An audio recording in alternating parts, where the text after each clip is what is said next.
Hello, everybody. It's Demon Mist. Sorry that this Warwatch project is taking so long. The issue is that I have a lot of real life stuff that happens. So, what I have to do first today is I have to desolder this Zhao here because I didn't put the battery leads on it. Classic rookie mistake, and absolutely needs to get fixed. So that's not working. All right, let's try this a different way. I'm just gonna go. Okay, there it is.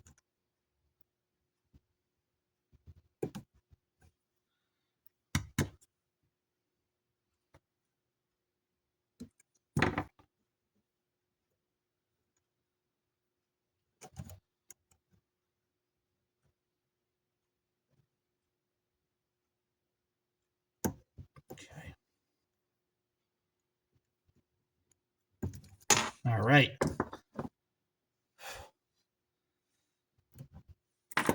Forgetting to put the battery cables on here is stupid, but also the kind of thing that you're going to do a million times as a maker. You're going to forget to do the thing you absolutely were supposed to do, and it's okay. One of the great things about these devices, and honestly, everything should come with something like this. These battery pads allow you to hook up a battery, a LiPo battery, to this device, and it will be managed, including charging, by the USB-C. And the reason that this is so great is because usually when you add a battery to a project, it's just powering it.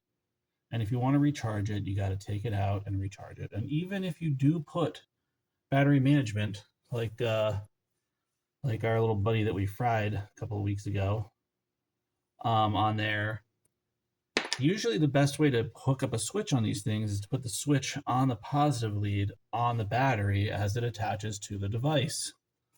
So typically the switch will interrupt your ability to recharge even if you have power management on the board, even if you have power management attached to the project.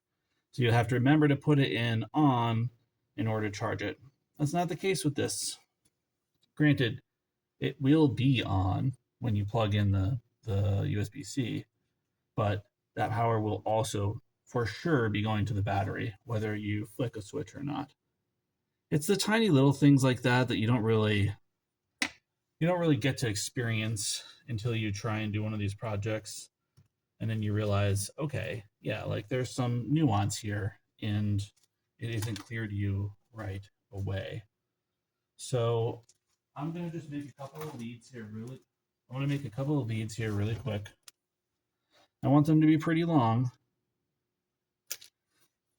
even though they're not going to be in the end. And the reason is you just never know how many times you got to trim something. I also want them to be able to get out of the way. So if they're long, I can kind of like wrap them around the outside of the project. So we're just going to really quickly 2 to 3 millimeters on the end there. No, I don't know what that is in freedom units. When I'm doing stuff on this, scale, I think in metric. It's just easier. So I'm just going to spin that. And I'm going to spin this one, put it where it belongs.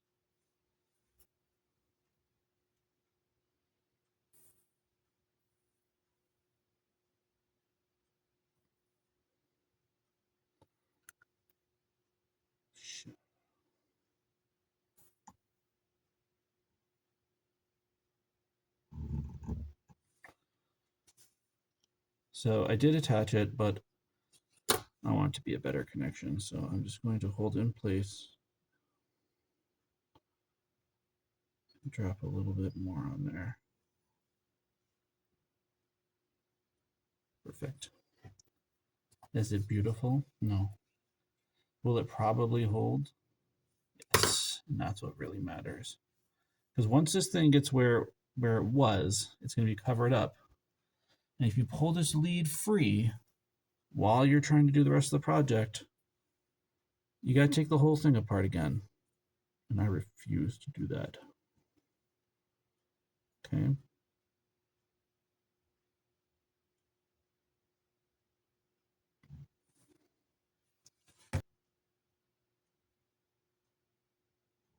Okay, there we go. Give them a good tug. I do believe they will stay there. Now we just need to inspect it carefully to make sure we didn't cross it. Nope. So, like I said, a bit ugly, but also absolutely important. It looks like I did manage to unblock both of the holes that these were in. Okay.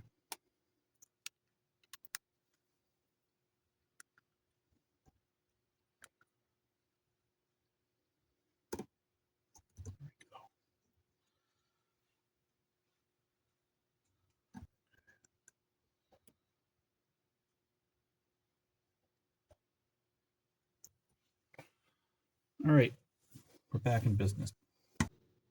We have all three boards on here. And it's time to start attaching them to each other. So I'm going to get my wiring diagram, and I'm going to be right back because I forgot it again. All right, be right back. All right, now it's time for the part where you have to be extremely meticulous because it's really easy to get things confused, especially when you're talking about something that's upside down. So I've got an RX and a TX on this, and generally speaking, RXs go to TXs, and TXs go to RXs. So RX, it's that one, it's the pink one. Pink is going to D6, which is the TX pin. That's this pin. On this side, it's that one. So we're going to the far back corner with this one, and we're going to the far back corner with that one. So that'll be 7 and 6. All right, we can do that. It's not too bad. Now, these are pretty thin. I don't think the clips work on them. Yeah, so I have to do it this way. Pain. Okay. I gotta get snips that do that. I'm always afraid I'm gonna rip these things free. There is another technique you can use. Sometimes it can damage the wires on the inside, so you have to be careful with it. But you can hold one side with that. Then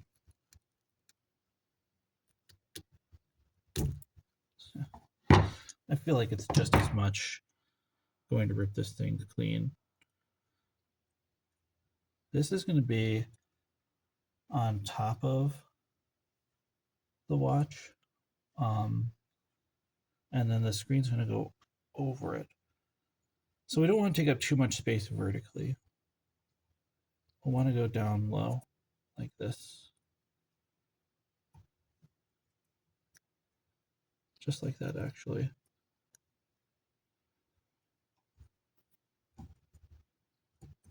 I should clip this shorter. Okay.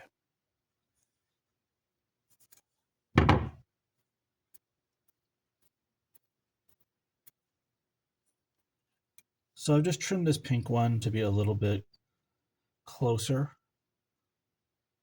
I don't want extra cabling. So we're going to bend that, and we're going to put it here. And I'm going to do that with my left hand this time.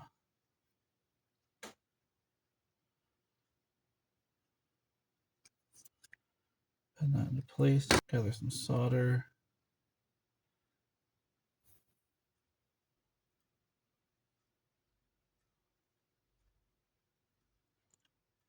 Okay. That's what it took. Just a little bit of extra work. We're going to do the same thing on this side. I swear I checked these like 60 times. TX, because I always mix them up. TX to D6. D6 is on this side. D7's that one, and the white one is RX, and it's going to go over there. Okay.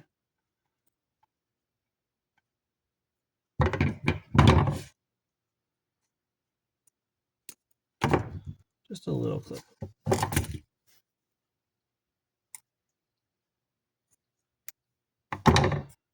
Again, you don't want much on here.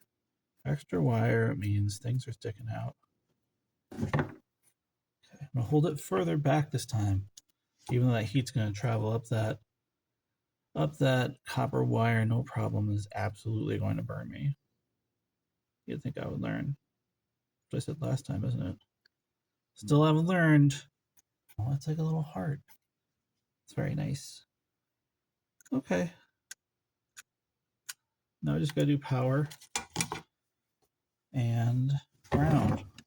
So this one's the easiest one. It's only four little cables that are needed. I've said this in my other ones. I'm going to say it again here just in case. There is a fifth pin on here called PPS. That's if you want to send data to your GPS. I've never had to use it that way, but presumably there's some sort of reason for that. Oh, see, look, dude. That's what I'm talking about. Patience. Thy name is not demon mist. While I do have to be very patient in my life, I'm not particularly known for my patience. All right, we're going to power, and power is 3 volt. So it's the third pin down on the right. That's pin C. And we've got third pin down the right. It's this one right here.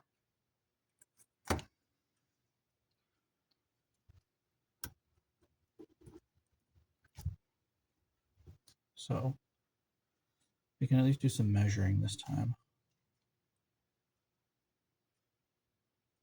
Does not need to go far. We're going to pre-trim this before we solder it in place. In a perfect world, I know I always say that, in a better world, you would know the length of every wire ahead of time, and you could pre-trim them all.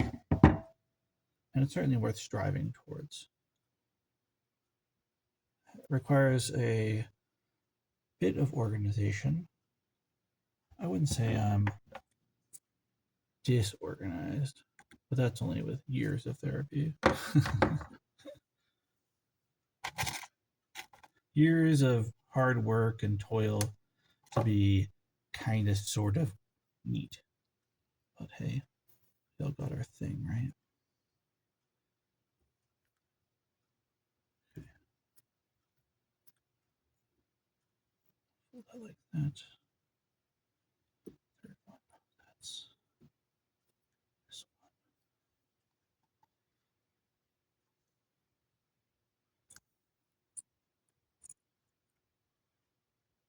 Okay. Just looking to see if I crossed.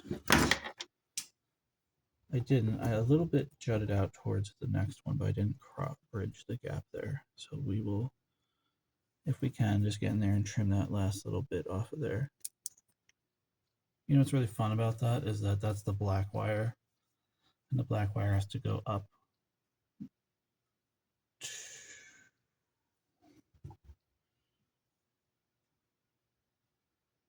The black wire has to go up 2, so it wasn't even the right place.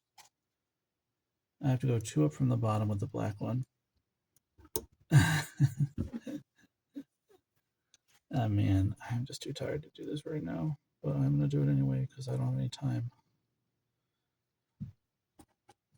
Don't use tools when you're tired.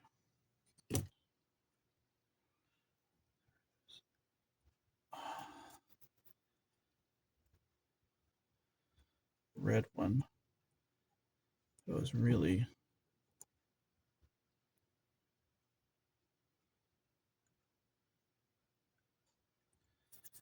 okay. That was a lot more work than I think it really needed to be, but let's check all of our connections. We've got TX going to 6, RX is going to 7. Ground is going to the second pin down. And power is going to the third one down. So we're in good shape here. Now we can visualize what's going to happen next. Last time what I did was I ran cables from underneath all those, from this area, right here. And I ran them around and up to the Zhao. And that's not a terrible idea. But I think this time, since I have the room for it, what I'm going to do is I'm going to dig a little section in the board for them to pass through. Now you gotta be careful when you're cutting pieces off of a perf board. If you do it too quickly, you can cut the whole board in half with one clip. So you kind of have to like do it in pieces.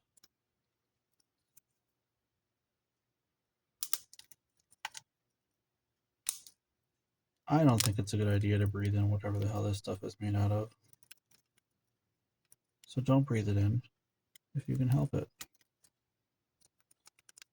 Who knows? Maybe it's good for you. So now I can run cables from, now that I've done this, I can run cables from these parts of the pins up and through here onto there. Or I can even just go off of the backs of them right here. Toot, toot, toot, toot, toot. Run them down and around. So we got 1, 2, 3, 4, 5, 6, 7 that are coming off of this. So at this point, this is where it needs to be. So we're going to tack this into place. And we're going to do that with our little trick.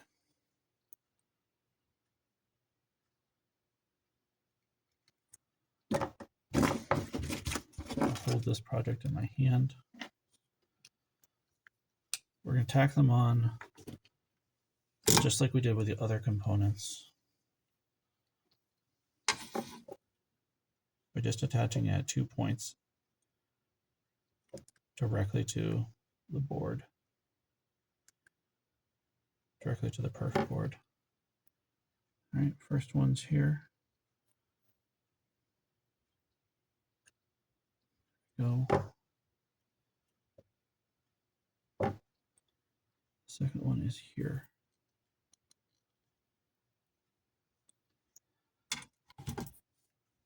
At this stage, I now have to wire these 6 and then these from the SD card.